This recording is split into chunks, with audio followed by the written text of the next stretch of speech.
Here's the big challenge of life. You can have more than you've got because you can become more than you are. That's the challenge. And of course, the other side of the coin reads, unless you change how you are, you'll always have what you got. I have found in my experience that income does not far exceed personal development. Now, sometimes income takes a lucky jump, but sure enough, unless you grow out where it is, it'll usually come back where you are. Life has strange ways.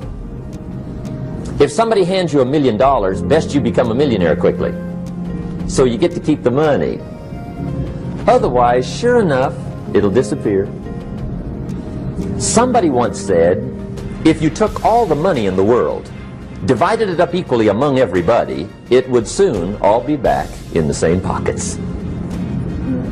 Incredible. Success is something you attract, not something you pursue.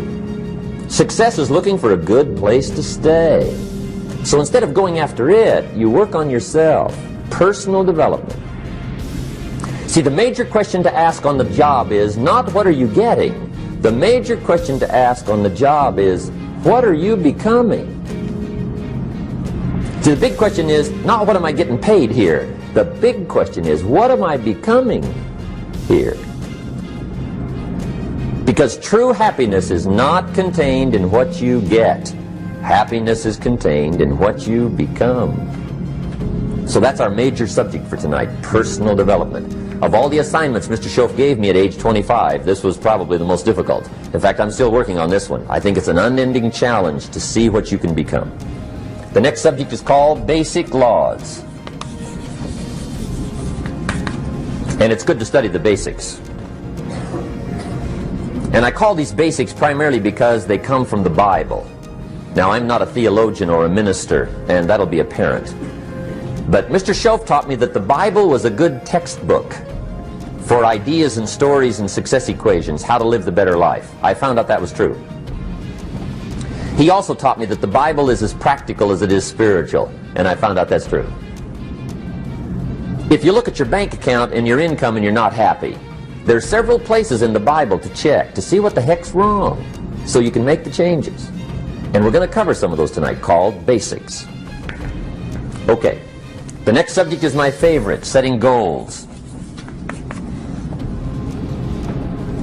Mr. Shoaff taught me how to set goals. What a favor that was. One morning at breakfast, shortly after I met him, he said, Jim, let me see your current list of goals, and let's go over them and talk about them. He said, maybe that's the best way I can help you get a better direction started. And I said, I don't have a list. He said, well, is it out in the car or home somewhere? I said, no, sir. I don't have a list anywhere. He said, well, young man, that's where we got to start. He said, I can tell you right now, if you don't have a list of your goals with you, he said, I can guess your bank balance within a few $100s. Which he did. And that got my attention. I said, you mean my bank balance would change if I had a list of goals? He said, drastically.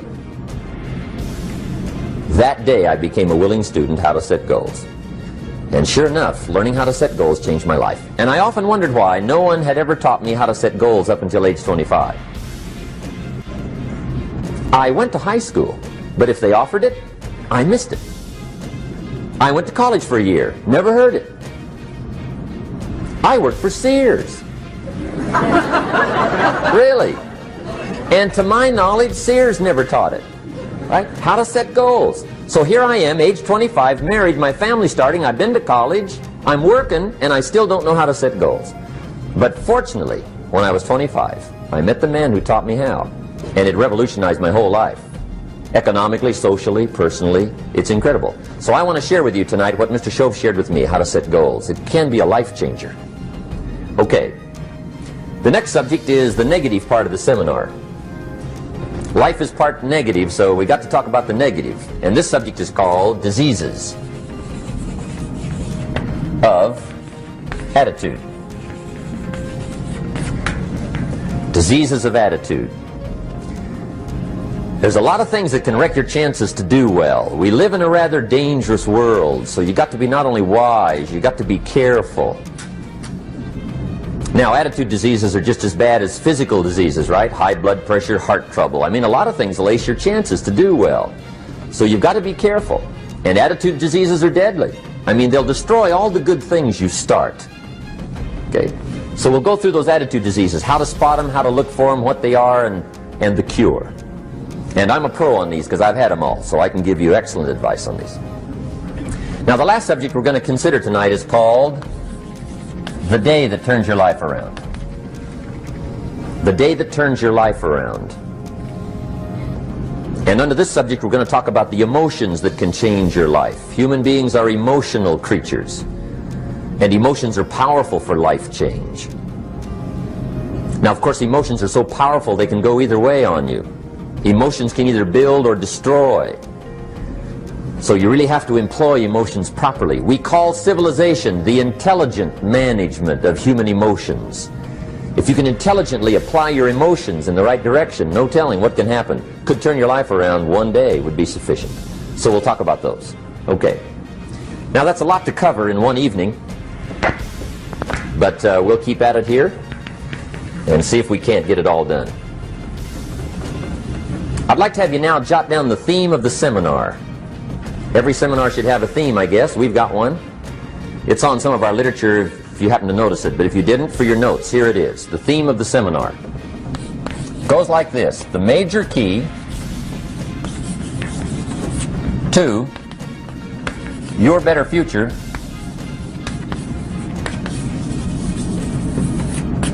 is you. That's the theme of our seminar tonight. The major key to your better future is you. And I'd like to have you underline two words just to give it some added punch. Underline the word major and the word you, so that it reads, the major key to your better future is you. Now, my first suggestion is transfer this to a card or something where you can put it up, where you can see it every day. Preferably put it up where you can see it at the beginning of the day, before you go off to put the day together. This is a good phrase just to glance at, to keep in mind as you're putting the day together. It's called the silent seminar. If you'll just let this talk to you during the day, I found it to be tremendously helpful. The major key to your better future is you. For a big share of my life now, I didn't have this one quite figured out. Among a lot of things I didn't have quite figured out. Many things used to puzzle me back in those early days. I used to wonder why two people could work for the same company, one make twice as much money. Now, see, that used to puzzle me. And maybe they were the same age, graduated from the same school, live in the same community, work for the same company, with the same products and the same services. They've got the same traffic, the same problems, and one makes $1,000 a month, the other one makes $2,000 a month. Now that was my puzzling question. Why would this long list be the same and the money twice as much? I asked, what's the difference between $1,000 a month and $2,000 a month? And I don't mean $1,000 a month, right? I could figure that out. But what makes the difference? Why would one person do twice as well, 3 times as well? Speaking economically. Now, I know there's more than one way to do well. I understand that. But in this little narrow area called compensation, what's the difference? Well, back then, with my faulty thinking, I'm trying to reason it out. I thought, well, maybe time makes some of the difference, right? Some people do better because they have more time. I used to say, Harold ought to be able to do well. He's got a lot of time. If I had all of Harold's time, I could do well. Now, that's got to be dumb, right? Number one, you can't get somebody else's time. A guy says to me one time, he says, you know, if I had some extra time, I could make some extra money. I said, then forget it. There isn't any extra time. Hey, when the clock strikes 12 midnight, that about wraps it up, right? I mean, you can look around the gongs there for a little more, but it's over. You say to the guy, what are you doing? He says, I'm looking for extra time. See, they'll come and take you away, right? There isn't any more time. Now, if you can't get more time, which you can't, what could you get more of that would make a difference in economic results? And here's the key word. Make it a part of your notes. We're going to consider it tonight. The word is value. And I have a little phrase for your notes. Value makes the difference in results. Value makes the difference. You can't get more time, but you can create more value. Now here's the first lesson of economics. Everybody should learn it from the time they're old enough to understand what a dollar means. How to earn one, how to get one, how to keep one, what to do with it. First lesson of economics. We primarily get paid for value. That's lesson one.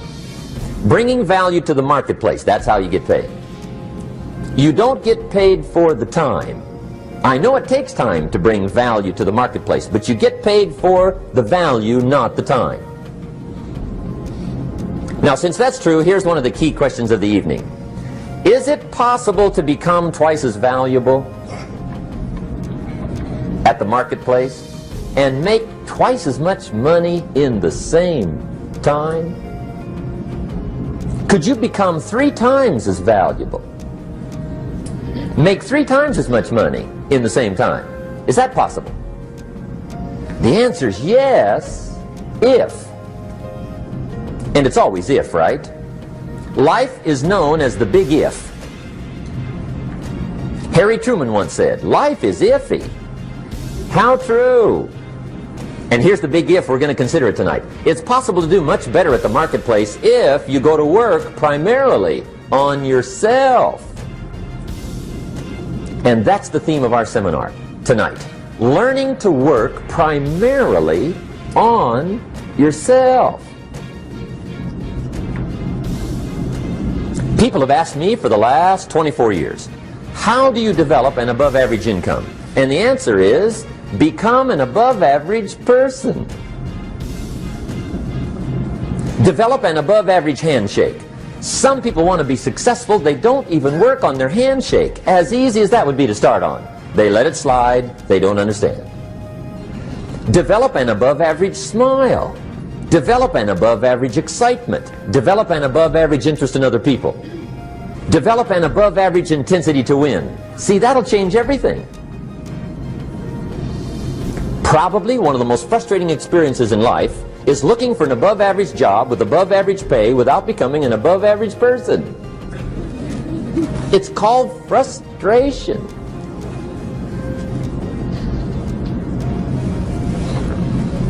And Mr. Shoaff gave me probably the greatest clue he gave me when I first met him. He said, Jim, if you want to be wealthy and happy the rest of your life, just learn this lesson well. He said, learn to work harder on yourself than you do on your job.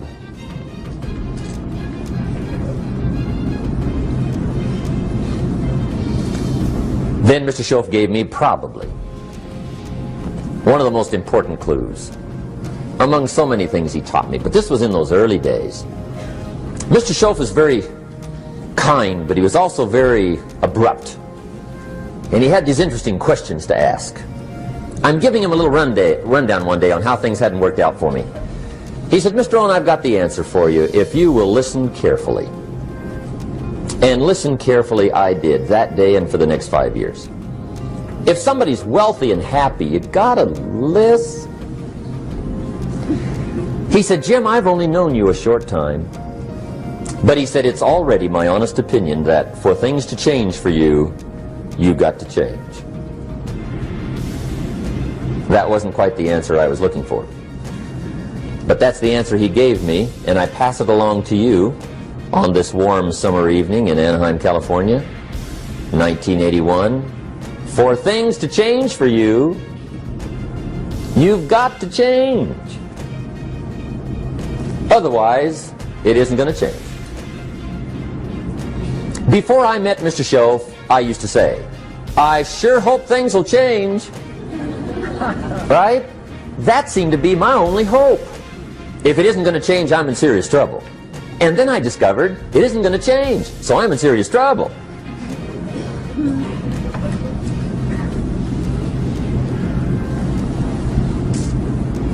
See, I can tell you what the 80s are going to be like. You have dropped into the right place.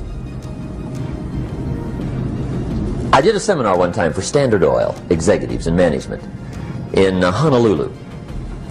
And we're having a conference one day on this big conference table. And one of them said to me, Mr. Rohn, you know some fairly important people halfway around the world. What do you think the 80s are going to be like? I said, gentlemen, I do know the right people. I can tell you.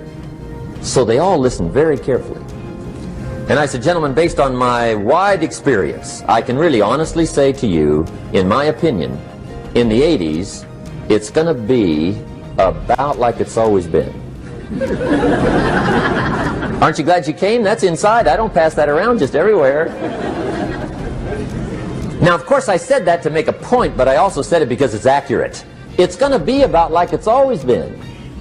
It isn't going to change. The tide comes in, and then what?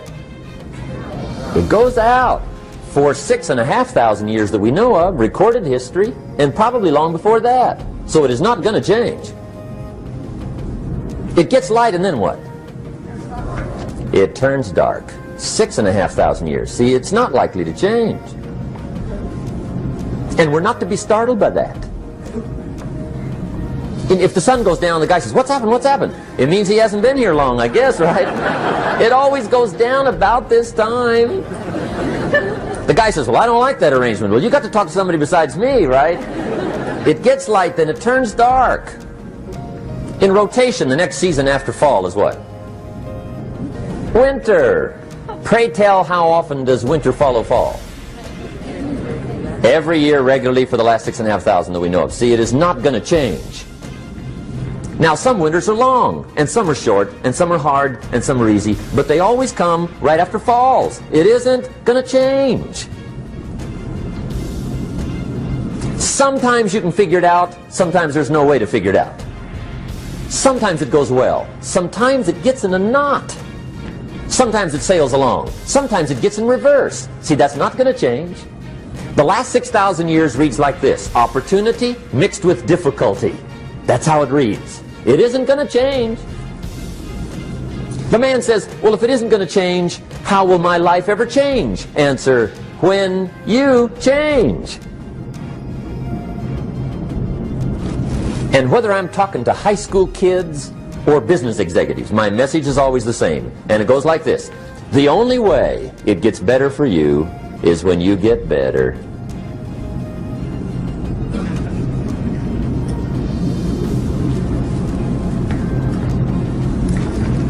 Let me give you the 4 major lessons in life to learn. Here's 4 majors. It's good to study the majors. In our weekend seminar we teach, some people don't do well because they major in minor things. You've got to be on the lookout. At the end of every week, end of every month, you've got to check to make sure you're not spending major time on minor things. Okay, we go through that whole series. Majors and minors. Now, let me give you 2 phrases before we get to the 4 majors. This will set it up and you'll see where I'm going. 2 key phrases for your notes.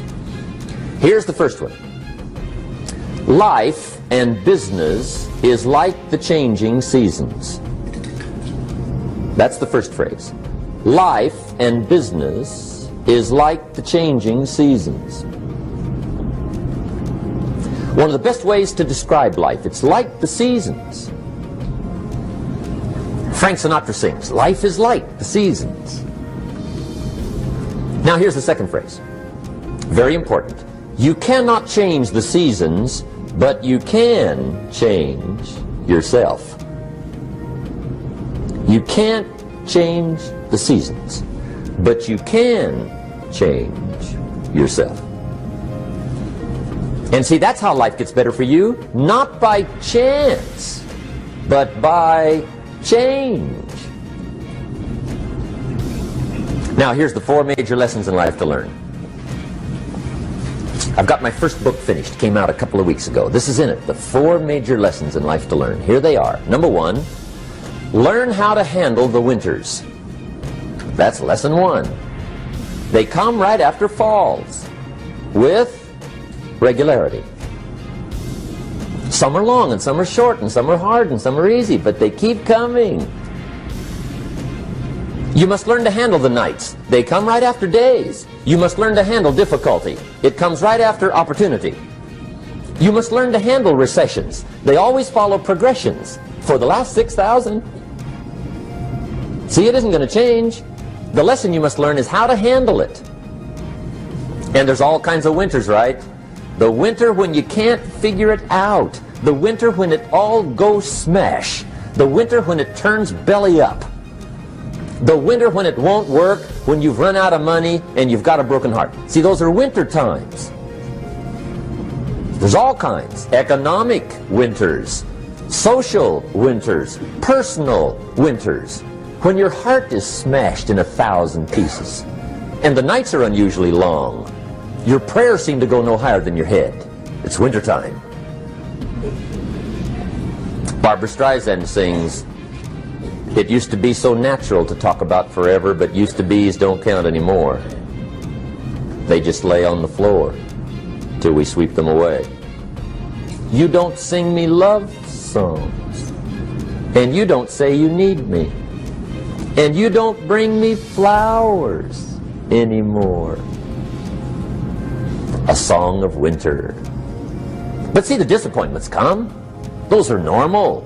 That's part of life. But the question is, how do you handle it? How do you handle the coming winters and the disappointments and the downtimes? Well, you can't get rid of January by tearing it off the calendar. But here's what you can do. You can get stronger, you can get wiser, and you can get better. The winters won't change, but you can. And that's how life changes for you. See, before I understood, when it was winter, I used to wish it was summer. I didn't understand. When it was hard, I used to wish it was easy. I didn't know. And then Mr. Shoaff gave me a part of his very unique philosophy when he said, "Don't wish it was easier, wish you were better."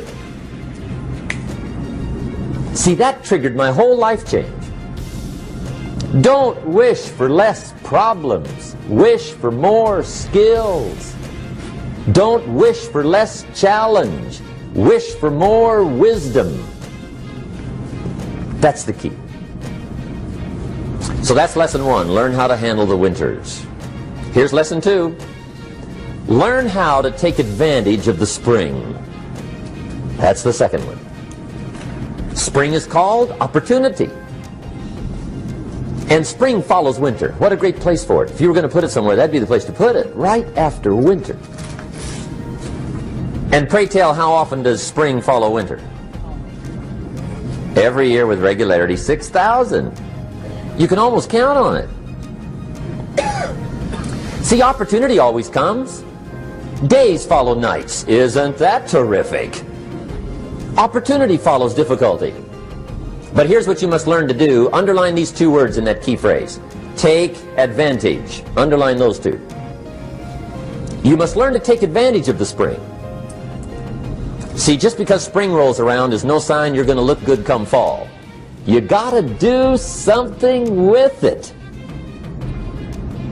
In fact, you have to get good at one of 2 things in life. Planting in the spring or begging in the fall.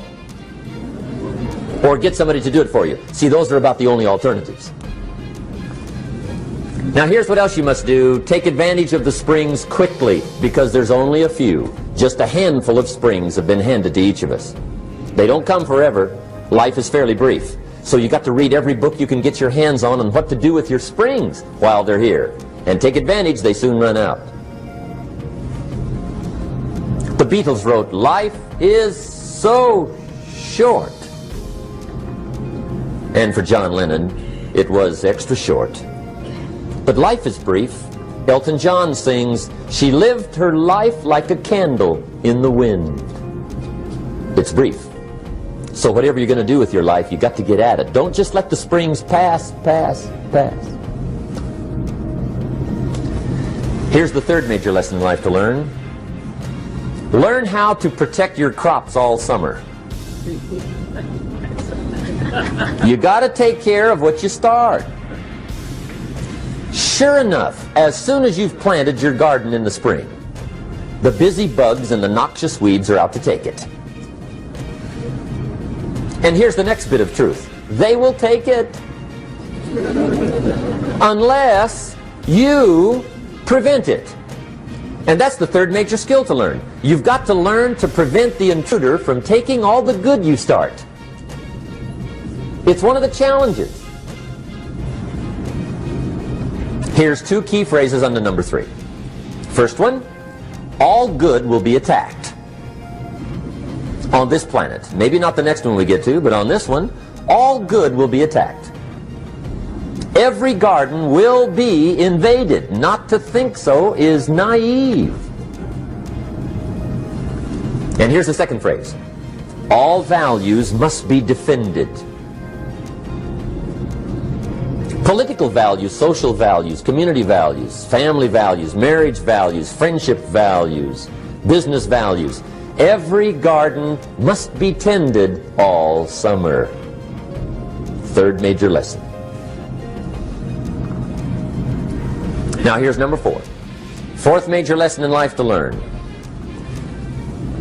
Learn how to reap in the fall without complaint. Learn to reap come harvest time without complaint. Take full responsibility for what happens to you. It's one of the highest forms of human maturity, accepting full responsibility. It's the day you know you've passed from childhood to adulthood, the day you accept full responsibility. And another note, learn to reap in the fall without apology. Without apology if you do well, and without complaint if you don't. That's maturity.